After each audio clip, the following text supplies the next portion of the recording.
여호수아가 마침내 가나안 족속을 진멸하고 그 땅을 점령하였습니다. 그리고 이스라엘 백성들에게 기업으로 나누어 주었어요. 이처럼 하나님의 언약의 말씀은 반드시 이루어집니다. 하나님께서 말씀하셨기 때문이에요. 그래서 우리의 상황과 형편이 어떨지라도 괜찮아요. 또 우리의 모습이 비록 부족해 보일지라도 괜찮아요. 하나님께서 우리에게 주신 언약의 말씀이 있다면 소망이 있어요. 하나님의 말씀은 반드시 이루어지기 때문이에요. 이처럼 하나님의 언약의 말씀은 반드시 이루어져요. 그런데 우리가 또 생각해야 할 그 무엇이 있었어요. 이 언약의 말씀이 반드시 이루어지는데 어떻게 이루어지느냐라는 거죠. 먼저는 이스라엘 백성들이 믿음의 사람들로 여러분 준비되어져야 됐다라는 거예요. 왜 그래요? 가나안 땅은 그냥 발만 밟으면 되는 땅이 아니었어요. 믿음으로 싸워서 적들을 진멸해서 그 땅을 차지해야 하는 땅이었기 때문이에요. 그래서 인내의 시간이 필요했어요. 기다리는 시간, 정말 힘든 시간들이 필요했어요. 아브라함은 거의 500년을 기다려야 했고요. 이스라엘 백성들은 여러분 400년 동안 종살이를 해야 했어요. 그리고 광야에 나온 이스라엘 백성들도 여러분 40년 동안 광야에서 여러분 인내하며 연단의 시간을 보내야 했습니다. 가나안 땅에 들어간 이스라엘 백성들도 마찬가지예요. 무려 7년 동안 적군과 싸워서 치열한 피 튀기는 싸움을 통해서 그제서야 가나안 땅을 취할 수가 있었다라는 거예요. 여러분, 그래서 하나님께서 약속하신 복은 내가 변화되는 복이에요. 하나님께서 약속하신 그 복과 은혜를 누릴 수 있는 믿음의 사람이 되는 것입니다. 제가 가끔 말씀드리잖아요. 아무리 진수성찬이 차려있다 할지라도 건강하지 못하면 먹을 수가 없어요. 맛보고 누릴 수가 없어요. 그림의 떡이에요. 그러나 건강한 사람은 어떤 것을 먹어도 어때요? 맛있잖아요. 먹고 누릴 수가 있어요. 건강한 사람이 음식보다 더 중요하다라는 말이에요. 결국 중요한 것은 내가 어떤 상황에서도 하나님을 신뢰하는 믿음의 사람이 되는 거예요. 여러분, 다른 것이 아니에요. 여러분, 날마다 내가 어떻게 살아가느냐가 중요해요. 말씀의 기준을 가지고 나의 거룩과 구원을 이루어가는 것입니다. 말씀을 믿고 누리고 살아가는 것, 이것이 믿음의 사람인 거예요. 여러분, 믿음은 어느 한 날만을 위해서 사는 것이 아니에요. 매일매일을 믿음으로 사는 것입니다. 그러면 가나안 땅을 얻고 누려요. 모든 두려움에서 벗어나 참된 안식과 쉼을 누릴 수가 있습니다. 결국 언약의 말씀은 반드시 이루어져요. 그런데 그 언약의 말씀이 어느 정도 이루어졌는지는 나의 변화된 모습을 통해서 알 수가 있다라는 거예요. 그렇다면 여러분, 나에게는 하나님의 그 언약의 말씀이 어느 정도나 이루어진 것 같습니까? 아직도 이 세상의 애굽에서 세상 사람들처럼 죄의 종이 되어 살고 있지는 않습니까? 아니면 여전히 불평불만, 원망만 하면서 광야의 세월을 보내고 있지는 않습니까? 아니면 마침내 믿음으로 가나안 족속을 진멸하고 안식을 누리고 있습니까? 여러분, 적용 질문은 아니에요. 그렇지만 한번 생각해 보시기 바랍니다. 오늘 본문의 말씀 12장은 이스라엘이 지금까지 가나안 땅에서 죽였던 가나안의 왕들을 일일이 기록하고 언급하고 있어요. 그렇다면 이스라엘이 죽였던 그 왕들의 이름을 아는 것들이 뭐가 그렇게 중요할까요? 왜 이렇게 여러분 같이 본문을 읽어봤지만 의미 없이 이스라엘 백성들이 죽인 왕들을 계속 읽어 내려갔잖아요. 왜 이렇게 한 장을 할애해서 성경이 왜 이스라엘 백성들이 죽인 왕들을 기록해 놓았을까요? 함께 알아보겠어요. 1절부터 6절까지는 모세가 요단 동편에서 진멸한 왕들을 기록하고 있어요. 나머지 7절부터 24절까지는 요단 서편이죠. 동편 아니라 서편. 여호수아가 요단 서편에 들어가서 가나안 땅에서 진멸한 왕들을 기록하고 있다라는 거예요. 모세가 요단 동편에서 진멸한 왕들은 헤스본 왕 시온과 그리고 바산 왕 옥이었어요. 여러분 기억하고 계시죠? 모세는 이 두 왕들을 진멸하고 차지한 요단 동편을 르우벤 지파와 갓 지파 그리고 므낫세 밭 므낫세 반지파에게 기업으로 나누어 주었어요. 그리고 요단 서편 가나안 땅에서는 모세가 싸운 게 아니에요. 여호수아가 총 31명의 왕들을 진멸했어요. 그리고 그 땅을 나머지 9지파 반에게 기업으로 나누어 주었습니다. 그러니까 요단 동편에서 2명, 그리고 요단 서편에서 31명, 이스라엘이 총 쳐 죽인 사람들은 33명이에요. 33명이나 돼요. 그래서 여러분, 지금 내가 가나안 땅을 누리는, 그 가나안 땅에서 누리는 그 샬롬은 이처럼 왕들을 쳐 죽인 결과예요. 33명의 왕들을 쳐 죽였기 때문에 지금 가나안 땅에서 샬롬을 누릴 수가 있는 것입니다.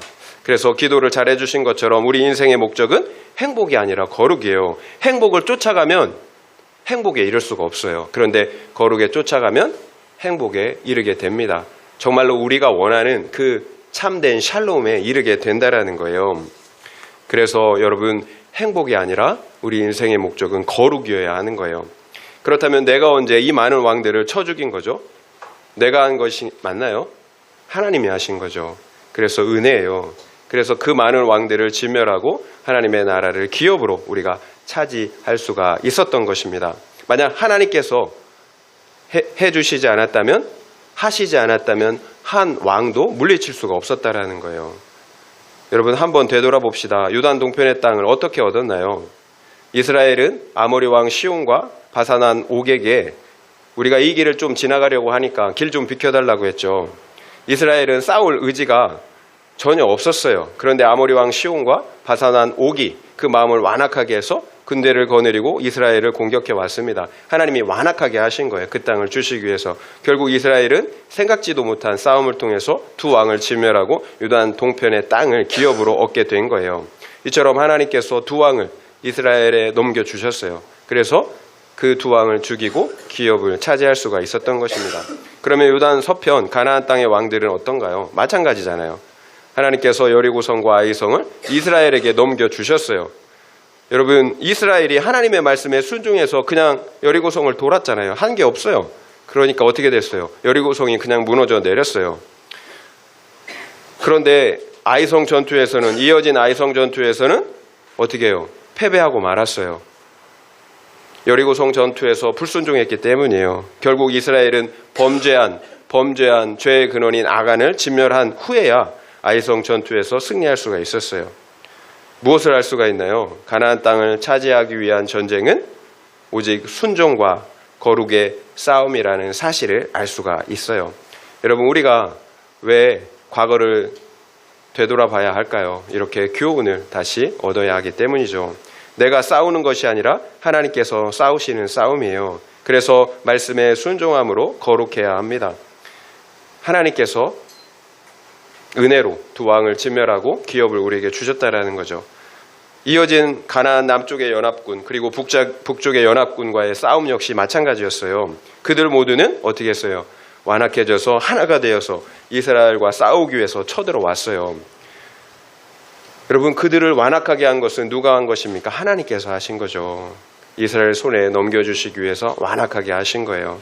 여러분, 이것이 이스라엘이 31명의 왕들, 앞에 2명의 왕과 31명의 왕들을 모두 진멸하고 가나안 땅을 차지할 수 있었던 유일한 이유였어요.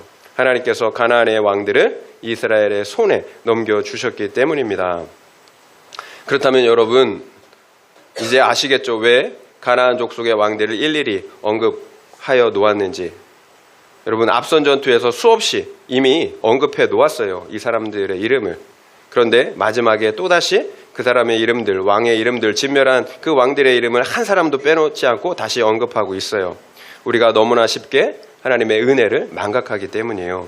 하나님이 베풀어 주신 은혜를 잊지 말고 기억하라는 것입니다. 여러분, 그때 내가 구원받은 이유가 무엇인 것 같나요? 내가 지금 이만큼 누리고 살게 된 것이 내가 잘해서입니까? 아니면 하나님의 은혜였습니까? 하나님께서 나의 실수와 실패까지도 구원으로 바꾸어 놓으신 것 아닌가요? 그런데 왜 지금 우리가 누리는 그 은혜들을 우리가 당연하게 생각하고 있을까요? 우리가 교만해졌어요. 제가 이 설교를 준비하면서 제 삶을 한번 돌아봤어요.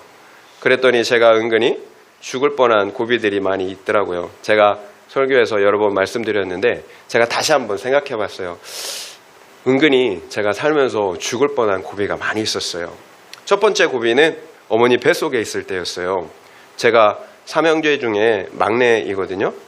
그 당시에는 산하 제한이 있었어요. 그러니까 남자가 둘이 있으니까 이거 하나 필요 없잖아요. 그러니까 어머니가 저를 지우려고 여러 시도들을 한 거예요.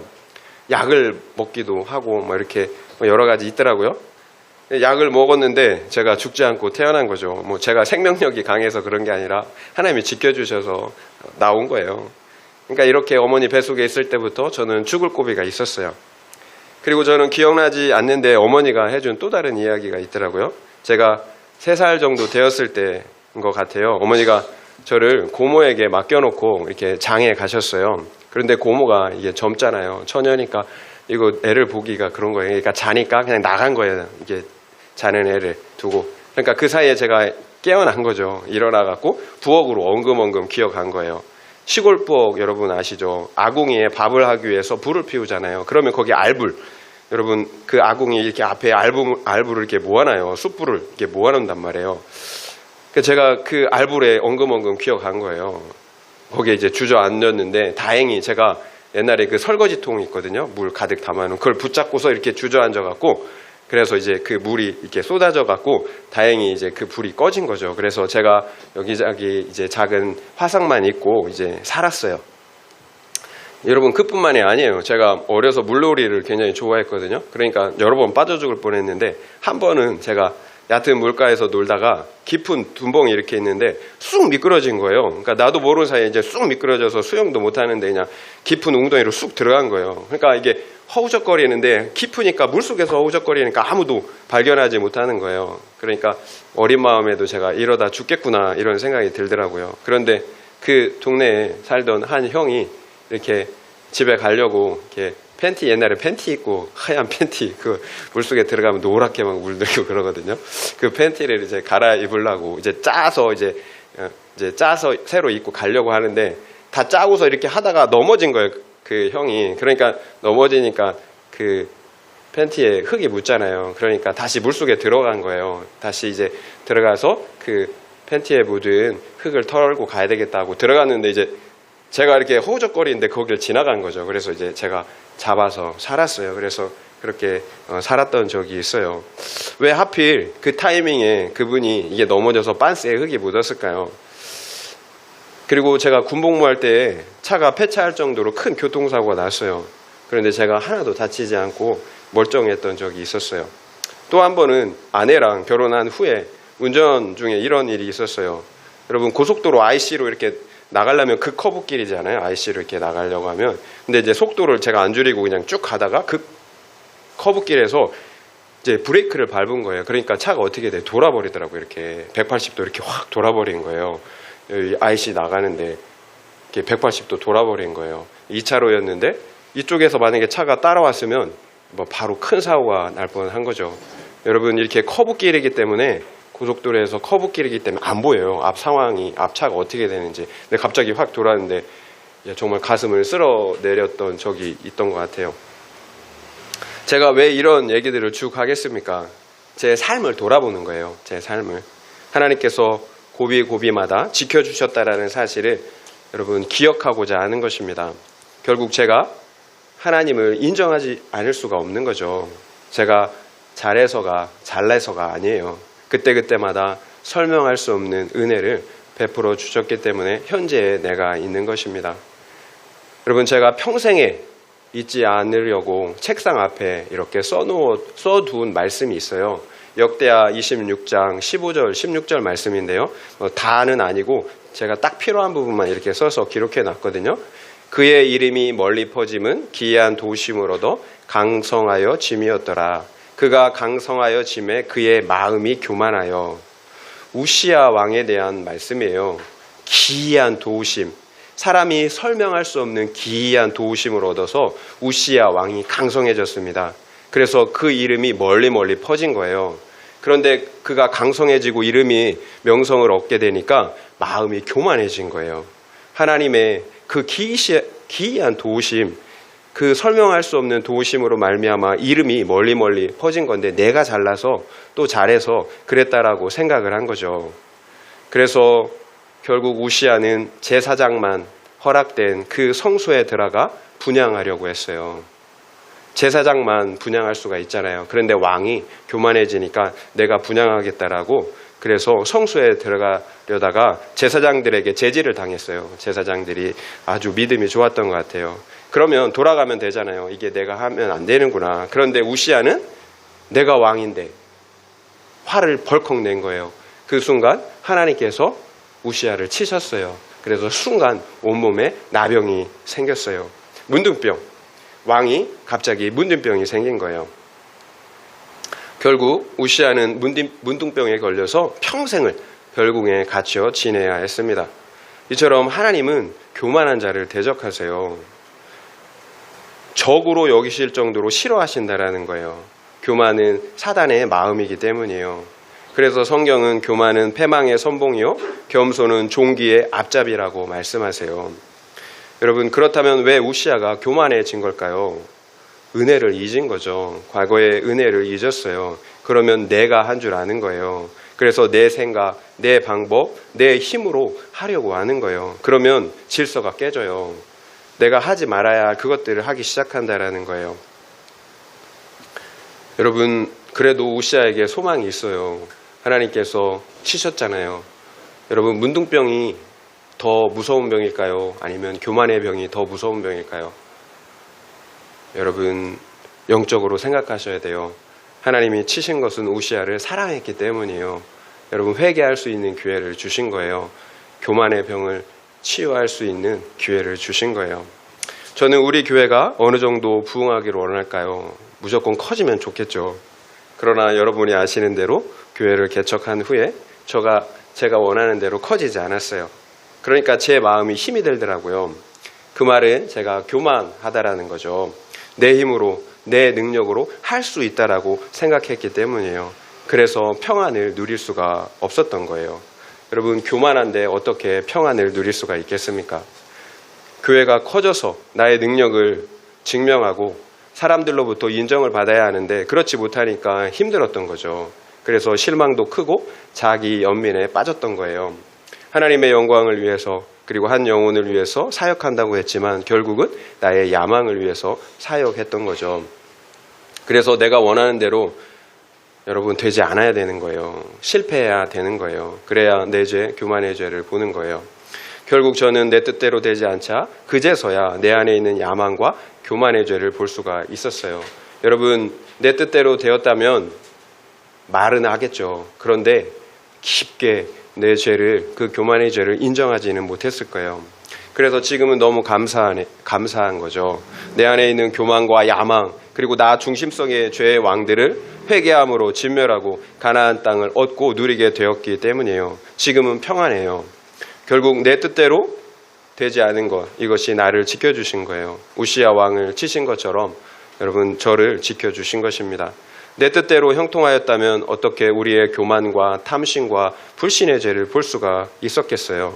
좋다 하다가 그 인생을 끝마치고 마는 거죠. 결국 죄 가운데 죽는다면 어떻게 되겠습니까? 그래서 내 뜻대로 되지 않는 것이 은혜예요. 구원의 사건이 되기 때문이에요. 제 삶을 돌아볼 때 내 뜻대로 되지 않은 일들이 많이 있었어요. 누구나 그렇겠죠.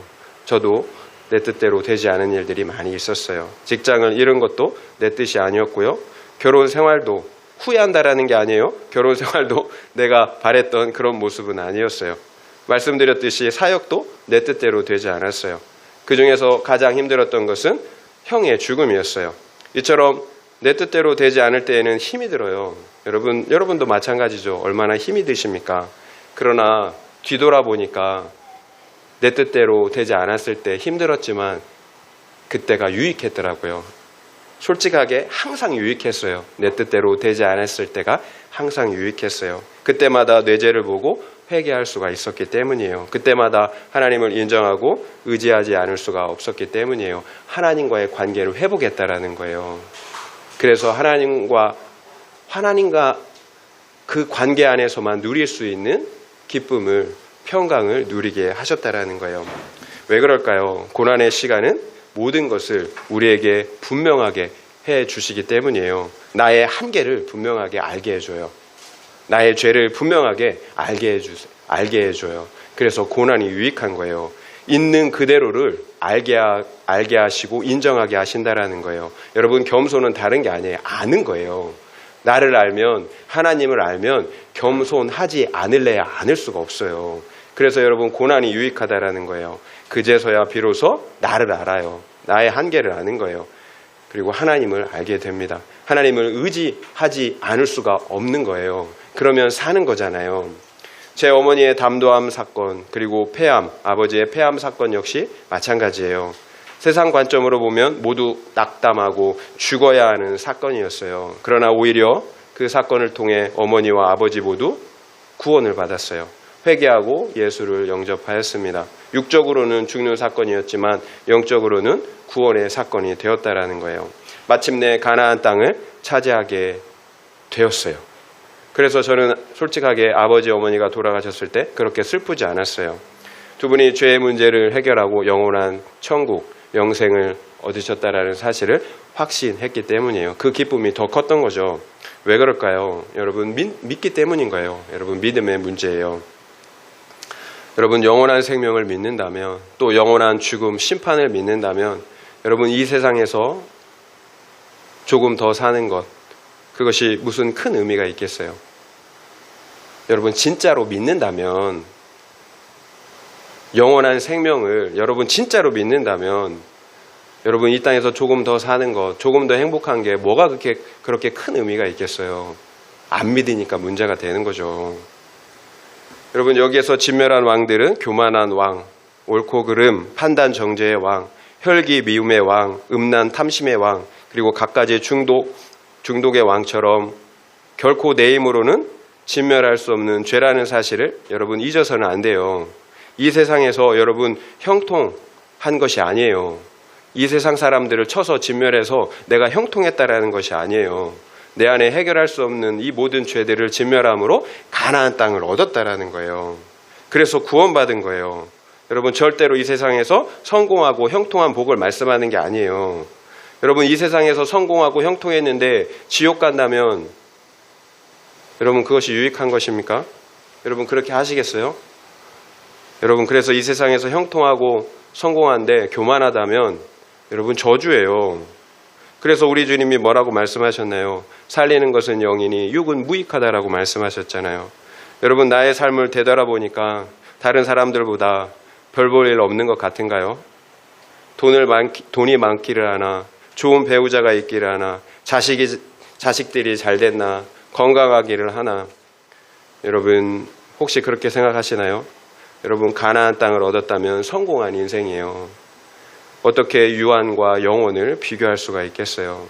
여러분, 가나안 땅 얻는 것을, 구원 얻는 것을 쉽게 생각하시면 안 돼요. 예수님께서 뭐라고 말씀하셨나요? 어떤 사람이 물어봐요. 주여, 구원 얻는 자가 적으리이까? 많습니까? 적습니까? 이렇게 물어봐요. 그러니까 예수님이 좁은 문으로 들어가래요. 들어가기를 구하여도 못하는 자가 많으리라. 구하는 자가 많아도 못하는 자가 많으리라. 여러분, 우리가 믿기만 하면 구원받는다고 생각하죠. 근데 예수님이 말씀하잖아요. 구하는 자가 많을지라도 얻지 못한다라는 거예요. 대부분의 사람들은. 예수님이 하신 말씀이에요. 우리 여기 있는 모든 사람들은 구원 얻기 위해서 구원받은 사람이라고 생각하기 때문에 여기에 있어요. 그런데 많은 사람들이 다 구원받는 건 아니라는 거예요. 많은 사람들이 구원 얻지 못한다라고 말씀하고 계세요. 그래서 이 땅에서 구원을 얻었다면 성공한 인생인 거예요. 여러분, 지난 날들을 돌아보세요. 어떤 것도 은혜 아닌 것이 없어요.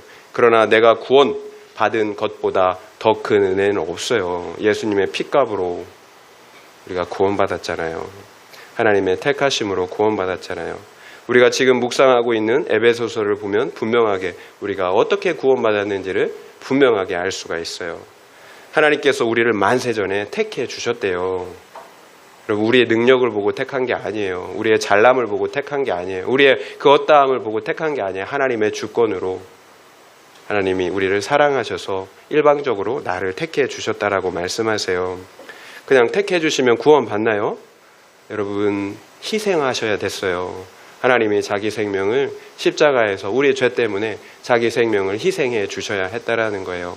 우리의 죄를 속죄해 주셔서 그래서 우리가 구원받은 거예요. 그래서 하나님의 자녀, 백성 된 것입니다. 우리가 만약 다른 영혼들을 섬기는 위치에 있다면 그 역시 은혜예요. 그 역시 은혜의 결과예요. 사도 바울이 뭐라고 합니까? 내게 주신 하나님의 은혜의 선물을 따라 내가 일꾼이 되었다라고 고백하고 있어요. 여러분, 내가 일꾼이 된 거, 섬기는 거 하나님이 은혜 주셨기 때문이에요. 그래서 섬길 수 있는 거예요. 일꾼 된 거, 그래서 다른 사람보다 많이 섬기는 건 역시 하나님의 은혜의 선물이라는 거예요. 여러분, 자랑할 수가 없어요. 교만할 수가 없어요. 여러분, 은혜예요. 제가 이 말씀을 듣는데 너무 감사하더라고요. 아, 이것도 은혜구나. 내가 이렇게 섬길 수 있는 것도 은혜구나. 내가 구원받은 것도 은혜. 이렇게 섬길 수 있는 것도 은혜구나. 그러니까 너무 감사하더라고요. 여러분, 지금 바울은 로마 감옥에 갇혀 있어요. 감사할 것이 뭐가 있겠습니까?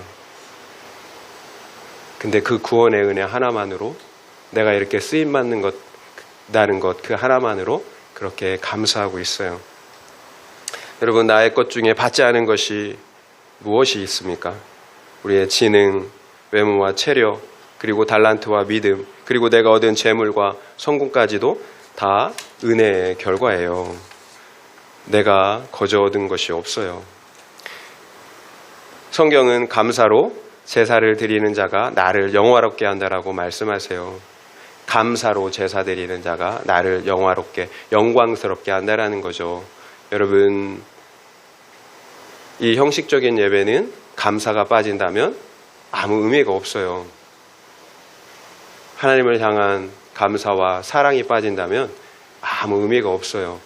여러분, 그래서 감사의 제사, 그 감사의 제사가 하나님을 영화롭게 하는 것입니다. 십자가의 용서와 사랑을 받았어요. 그래서 영원히 멸망받아야 할 내가 오히려 하나님의 자녀가 되었고 그 영원한 천국, 가나안 땅을 여러분 상으로 받았다라는 거예요. 그 은혜를 받았는데 어찌 우리가 하나님께 감사하지 않을 수가 있겠어요? 어떻게 하나님을 기뻐하고 사랑하지 않을 수가 있겠어요? 그래서 우리가 예전처럼 두려움으로 순종하는 게 아니에요. 복받기 위해서 순종하는 게 아니에요. 기쁨과 감사로, 자원함으로 하나님의 말씀에 순종하게 되는 것입니다. 여러분, 이것이 하나님의 나라예요. 여러분, 사랑으로 이루어진 것이 하나님의 나라지 조건으로 이루어진다면 그게 어떻게 하나님의 나라겠어요? 하나님을 사랑해서 감사해서 하나님의 말씀에 순종하는 것입니다. 절대로 두려워서 복받기 위해서 조건적으로 순종하는 것이 아니에요. 여러분, 그래서 우리의 마음을 늘 살펴야 하는 거예요. 여러분, 기쁨입니까? 사랑입니까? 아니면 여전히 조건적인가요? 여호수아는 어떻게 33명의 왕들을 그 죄들을 진멸할 수가 있었을까요? 여호수아는 율법책을 그 입에서 떠나지 않게 하였어요. 주야로 그 말씀을 묵상했다라는 거예요. 결국 죄를 진멸하는 방법은 말씀의 기준, 말씀의 검을 갖는 거예요. 그래서 우리가 가장 위험할 때는 말씀이 들리지 않을 때예요. 내 죄가 보이지 않을 때예요. 그러면 다른 사람의 죄만 보이겠죠. 그러면 정말로 위험한 때예요. 내 안에 있는 가나안 족속 육신이 강해졌다라는 증거예요. 그래서 내 육신의 죄가 성령이 아니라 말씀이 아니라 내 육신의 죄가 통치하기 시작한 것입니다. 여러분, 그러면 내 육신이 살면 영이 죽어요. 하나님께서 약속하신 안식을 누릴 수가 없다라는 거예요. 여러분, 내 죄가 죽을 때 성령이 통치할 때 안식을 누리는 거예요. 그게 하나님 나라잖아요. 그래서 여러분, 은혜를 기억해야 하는 거예요. 내 힘으로 된 것이 없습니다. 내 힘으로 되지도 않아요. 반드시 은혜와 감사를 회복해야 하는 이유예요. 은혜와 감사가 우리 안에 넘칠 때 우리가 죄를 도말하는, 그래서 가나안 땅을 우리 안에 회복하는 은혜가 있기 때문입니다. 적용 질문 드리겠습니다. 내가 받은 구원이 100% 은혜인 것이 인정이 되십니까? 그래서 기쁨과 감사함으로 하나님의 말씀에 순종하십니까? 아니면 여전히 두렵고 조건적인 신앙입니까? 그렇다면 그 이유는 무엇인 것 같습니까? 한번 생각해 보시기 바랍니다. 내가 받은 구원이 100% 은혜인 것이 인정이 되십니까? 그래서 기쁨과 감사함으로 하나님의 말씀에 순종하십니까? 아니면 여전히 두렵고 조건적인 신앙입니까? 그렇다면 그 이유는 무엇인 것 같습니까? 한번 생각해 보시기 바랍니다. 우리가 영적 전쟁에서 승리할 수 있는 모델이 한 분 계세요. 하나님이 우리에게 영적 전쟁에서 승리할 수 있는 모델을 주셨어요. 그분이 바로 예수님이죠. 그렇다면 예수님은 어떻게 사탄과의 또 죄와의 그 영적 전쟁에서 승리하셨나요? 십자가를 지셨죠. 예수님은 본래 하나님의 본체세요. 하나님이시라는 거죠. 그러나 하나님께서 하늘의 그 영광 보좌를 버리시고 이 땅의 죄인들 가운데 낮아지셨어요. 그리고 십자가에서 죽으시기까지 하나님 아버지께 복종하셨어요. 순종하셨어요. 그 결과 사탄의 권세인 죄와 사망의 권세를 이기시고 부활하셨습니다. 그리고 그 결과 죄와 사망의 권세 아래 있던 우리 자녀들을 구원하실 수가 있었다라는 거예요. 이것이 예수 그리스도께서 영적 전쟁에서 승리하신 방식이에요. 십자가를 지셨어요. 내가 죽자 온 인류가 살았습니다. 결국 우리가 영적 전쟁에서 승리하는 방법은 십자가를 지는 거예요. 죽어야 살 수가 있어요. 내 안에 있는 가나안의 왕들이 죽어야 살 수 있다라는 거예요. 내 안에 역사하고 있는 그 죄의 왕들이 죽어야 살 수 있다라는 거예요. 다만 예수님과 우리의 다른 점이 있어요. 예수님은 죄가 없으신 하나님이셨다라는 거죠. 그러나 우리는 마땅히 죽어야 할 죄인들인 거죠. 예수님은 십자가 지셨는데 우리는 마땅히 십자가를 져야 할 우리는 십자가를 지지 않으려고 합니다. 예수님은 우리의 죄를 위해서 죽으신 거죠. 우리는 우리의 죄를 위해서 죽어야 합니다. 그래야 예수로 다시 살 수가 있잖아요. 죽어야 다시 살 수 있어요. 내가 죽지 않는데 어떻게 예수 부활의 생명으로 다시 살 수가 있어요? 예수님은 자신을 대적하는 사탄의 세력들과 그리고 로마와 유대의 지도자들을 진멸하실 수 있는 능력을 가지고 계셨어요. 여러분, 우리처럼 능력 없는 분이 아니에요. 예수님은 하나님이시잖아요. 자기를 조롱하고 그리고 십자가에 못 박는 침 뱉고 조롱하는 그들을 진멸하실 수가 있었다라는 거예요. 그랬다면 어떻게 했을까요? 예수님 입장에서는 속 시원하잖아요. 내가 누군데 감히 나한테 덤벼. 손가락 하나만 이렇게 해도 정말 끝나는 거잖아요. 진멸되는 거잖아요. 그러면 부활은 없는 거예요. 그러면 우리 모두는 죄 가운데 죽는 거죠. 예수님께서 십자가를 참으신 이유예요. 하나님의 말씀에 순종하셔야 했기 때문이에요. 또 그래야 우리를 살리실 수가 있었기 때문이에요. 여러분, 우리를 사랑하기 때문에 십자가를 참으신 거예요. 우리를 사랑해서. 결국 우리가 혈기를 부르며 옳고 그름으로 따진다면 여러분 죽는 거예요. 나도 죽지만 상대방도 죽이는 거예요. 상대방의 죄는 상대방이 해결해야 될 문제 아닌가요? 중요한 것은 내 죄를 해결하고 구원받아 하잖아요. 여러분, 내 코가 석재 아닙니까? 왜 다른 사람의 죄를 계속 묵상하시나요? 다른 사람의 죄와 문제만 보는 것처럼 어리석은 것은 없어요. 그래서 내 안에서 역사하는 타락한 자, 가나안 왕들을 봐야 합니다. 그래서 내가 죽는 회개를 통해 그 죄들을 십자가에 못 박아야 하는 거예요. 그래야 예수의 생명으로, 부활의 생명으로 살 수가 있어요. 결국 십자가를 진다라는 것은 두 가지 의미가 있어요. 내 죄에 대해서 죽는 거예요. 그리고 두 번째, 하나님의 말씀에 순종하는 것입니다. 이것이 영적 전쟁의 핵심이잖아요. 내 죄에 대해서 죽어야 승리하잖아요. 하나님의 말씀에 순종해야 승리하잖아요. 이것이 십자가를 지는 것입니다. 그러면 하나님의 말씀의 핵심이 무엇인가요? 사랑이에요. 하나님을 사랑하고 그리고 내 이웃을 내 몸처럼 사랑하는 것, 이 두 계명이 모든 율법과 선지자의 강령이에요. 결국 예수님께서 십자가를 지신 이유는 하나님을 사랑하고 그리고 내 이웃을 내 몸처럼 사랑하라는 하나님의 말씀을 순종하시기 위함이었어요. 십자가를 지는 것보다 더 큰 사랑은 없어요. 그래서 십자가를 지는 것이 영적 전쟁에서 승리하는 길입니다. 십자가를 지는 것이 하나님의 말씀에 순종하는 것이기 때문이에요. 왜 이 세상에서는 갈등과 싸움, 미움과 불화, 살인과 전쟁이 끊이지 않겠습니까? 모든 사람들이 각자 자기 자신의 옳고 그름의 기준으로 살기 때문이에요. 각자가 옳고 그름의 기준을 가지고 내가 왕이 되어 살아간단 말이에요.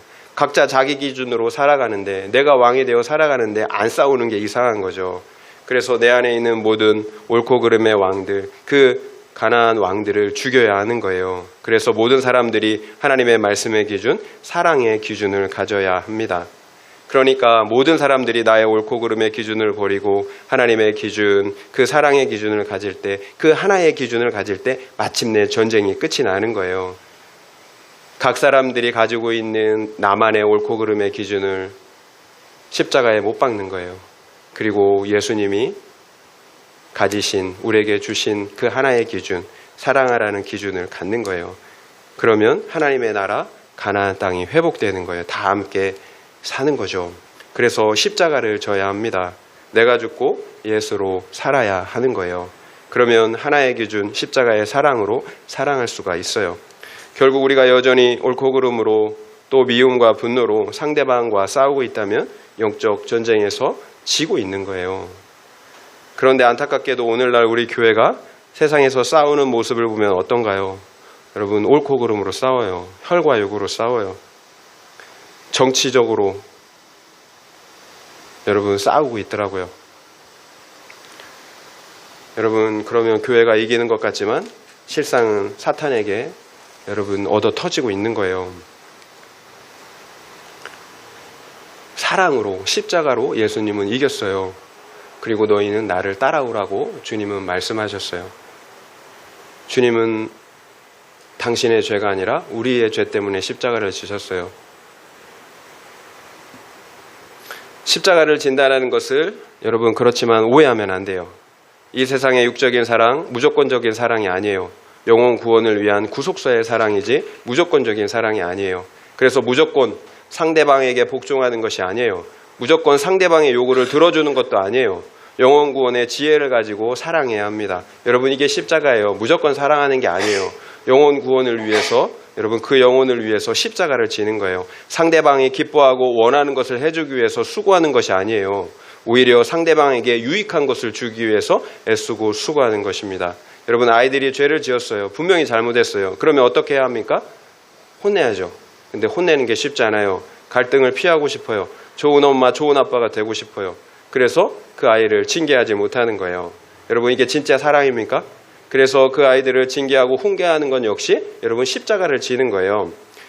여러분, 지혜가 필요해요. 그러나 다른 사람의 죄를 권면하는 것 역시 마찬가지예요. 십자가를 지는 것입니다. 그런데 저 역시 회피할 때가 있어요. 두렵기 때문이죠. 갈등이 싫은 거죠. 좋은 사람으로 남고 싶기 때문이에요. 그러면 제가 상대방을 사랑하는 것이 맞나요?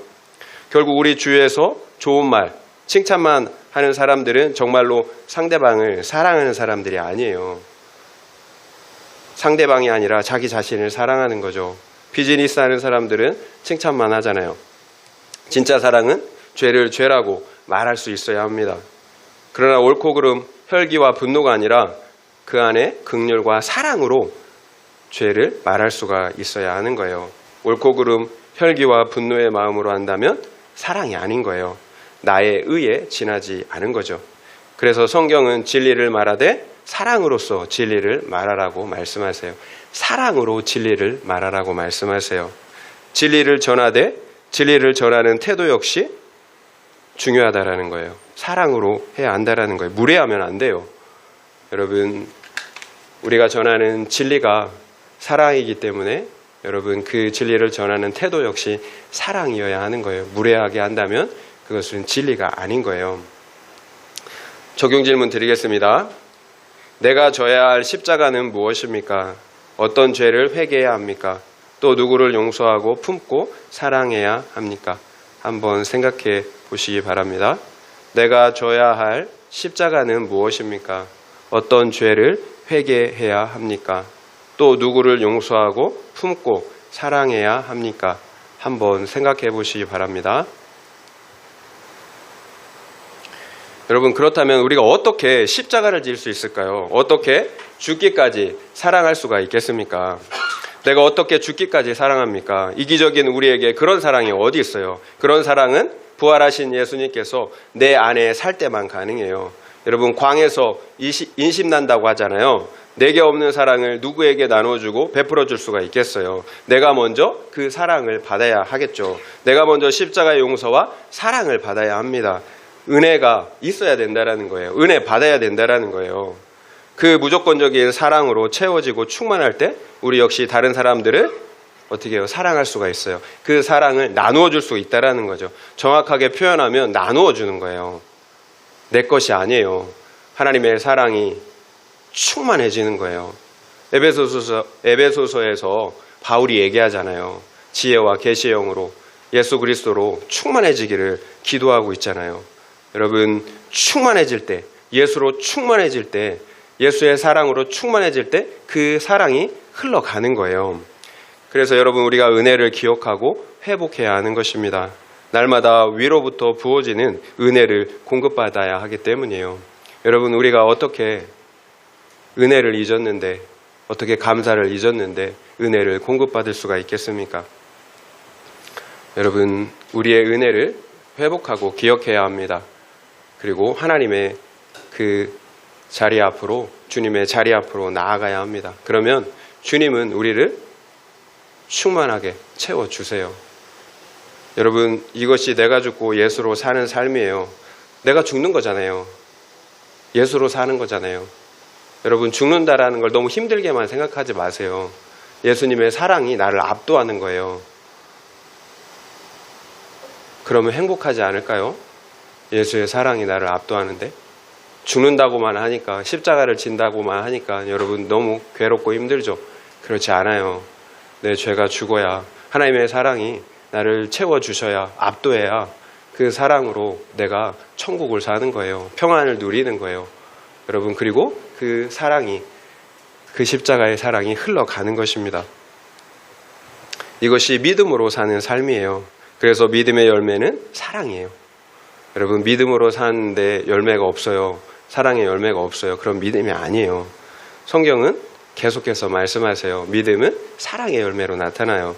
농부이신 하나님께서 그 열매를 원하세요. 절대로 이 세상에서 이름을 날리고 성공하는 것이 아니에요. 십자가를 지는 사랑, 이것이 정확하게 하나님 아버지께서 우리에게 요구하시는, 원하시는 열매예요. 그러니까 가정에서, 공동체에서 내가 사랑했다면 충분한 거예요. 내가 사랑하고 있다면 충분한 거예요. 그런데 왜 생색이 나고 또 상대방이 미울까요? 상대방이 내가 베푼 섬김과 헌신을 알아주지 않기 때문이죠. 그러면 사랑한 것이 맞나요? 아니면 인정받고 칭찬받기 위해서 하는 행동입니까? 여러분, 그래서 우리의 마음의 동기가 중요해요. 사랑인지 아니면 인정을 받으려고 한 것인지 점검해 보셔야 하는 거예요. 생색과 혈기, 미움처럼 뾰족한 마음이 올라온다면 여러분, 내 죄를 봐야 돼요. 그리고 내 죄를 진멸해야 합니다. 여러분, 이왕 하는 섬김과 헌신이라면 하나님께서 받으시는 사랑이어야 하지 않겠습니까? 그 많은 시간을 나의 자랑, 나의 공로, 나의 의로움으로 위해서 한다면 여러분, 시간 낭비잖아요.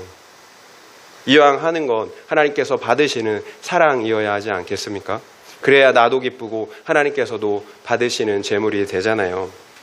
그러니까 성공한 목회자는 어떤 사람일까요? 설교를 잘하는 사람일까요? 교회를 크게 부흥시킨 목회자일까요? 아니에요. 사랑하라는 말씀을 살아내는 목회자예요. 살아낸 만큼이 믿음이에요. 그래서 솔직하게 정말로 어렵고 부담스러워요. 점점 하나님의 진리의 말씀을 깨달으면 깨달을수록 여러분 부담스럽더라고요.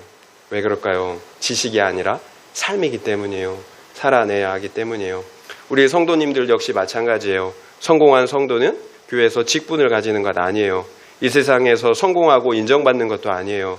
오직 사랑하라는 말씀을 살아내는 성도예요.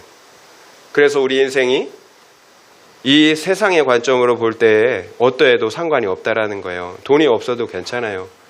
또 불우한 가정, 환경일지라도 괜찮아요. 이 세상에서 좀 인정받지 못해도 상관이 없어요. 단지 내가 사랑한다면 여러분 충분한 거예요. 성공한 인생이에요. 하나님께서 인정해 주시잖아요. 그러면 충분한 거잖아요.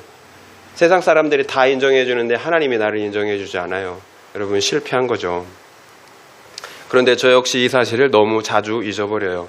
사랑하면 충분한 건데 저는 자꾸 성공하고 싶고 인정받고 싶어요. 그래서 자꾸 욕심을 부리고 또 때로는 힘이 들어 하는 거예요. 그래서 상대방을 판단하기도 하고 미워하기도 합니다. 그래서 제가 매일 말씀의 자리를 지켜야 하는 거예요. 은혜의 자리를 회복해야 하는 거예요. 매일 말씀을 묵상하는 큐티가 영적 전쟁에서 승리하는 비결이 돼요. 말씀의 기준을 가지고 내 죄를 보기 때문이에요. 그래, 사랑하면 충분한 거지. 십자가를 질 수 있다면 충분한 거지. 이렇게 내 삶의 목표를 다시 회복하기 때문이에요. 그래서 또다시 나 중심성의 죄를 회개하고 말씀으로 돌아가기 때문이에요. 여러분, 그래서 매일매일 하나님 말씀을 묵상하는 큐티가 너무 중요한 거예요. 잃어버렸던 그 기준을 회복하기 때문이에요.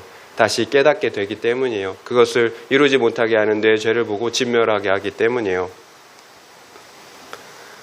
여러분, 나 중심성의 죄를 보게 되면 기도할 수밖에 없어요. 회개할 수밖에 없어요. 하나님, 내가 사랑하게 해주세요 라고 기도하게 됩니다. 여러분, 이것도 알아야 기도하는 거죠.